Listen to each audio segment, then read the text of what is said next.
Hi there, and welcome to another Midweek Memo. I wonder if you've ever bumped into a friend and you've asked them how they're doing, and they've said, busy.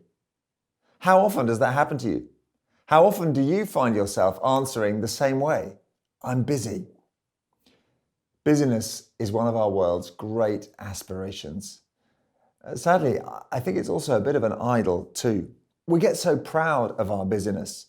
And when someone we meet hasn't really got much to do, we even wonder whether there's something wrong with them. Now, with everyone working in the cloud and working on Zoom, it's even harder. Because we could be busy all the time, we feel like we should be busy all the time. But what does God have to say about our busyness? Well, we've been trying to think about that in our evening service. We had a sermon last Sunday evening on the subject, and I'm going to be speaking on it again this Sunday evening. One passage that springs to mind is the occasion in Luke's Gospel where Jesus goes to the home of Martha and Mary. He comes into the house, and Martha's out the back making all sorts of very important preparations. Meanwhile, Mary comes out and sits at the feet of Jesus, just listening to him. Well, before long, Martha begins to get a bit upset. "Lord, don't you care that my sister has left me to do the work by myself?" she says. "Tell her to help me." We can all sympathize, I think, with Martha's perspective.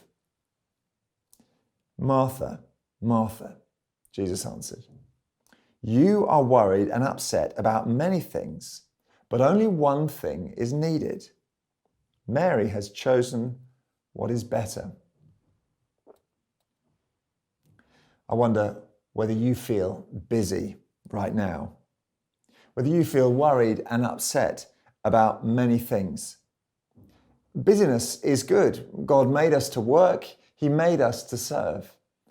But there is something even better: to sit at the feet of Jesus. I wonder whether this week you can find some time, carve some time out to sit at his feet and let all the rest of the things that are going on in your life flow out of that relationship with him.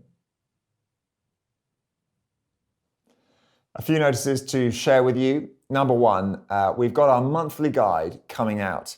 We're now able to plan and run events with a little bit more foresight, and so they're all going to be printed now in our monthly guide. Copies of the March guide will be available at church from this weekend, so do pick up a copy.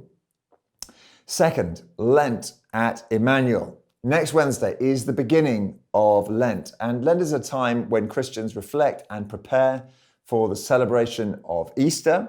People take time to fast, to eat frugally, give up treats, following the example of Jesus, who fasted for 40 days in the wilderness. But there's much more to Lent than that. And we've put together a number of different ways in which you can take time to do something new during Lent, whether that be our delve deeper Bible reflections, coming to a special Lent service, undertaking a carbon fast, or using one of the other resources that we've got listed. More details on that on our website, emmanuelcroydon.org.uk/Lent. And then finally, two new events happening this Saturday. The first one is Saturday Space. That's for our EYCers, kids in school years 6 to 13. Invited to join us here at the Emmanuel Centre, 6:30 p.m, hang out together, games, fun, pizza. Please do sign up with a link below in the link tree or in the description. Tickets are free with the option of £2 towards a pizza if you'd like to make a contribution. And then finally, this Saturday night as well, we've got our Big Questions Film Club starting up 7 p.m. in the Watney Room. We're joining together to watch some cherry-picked great films and then afterwards discuss the big questions that arise from them. The first film we're looking at is the film Arrival. Please do bring £5 for a takeaway pizza if you'd like to eat there. Thanks so much for joining us.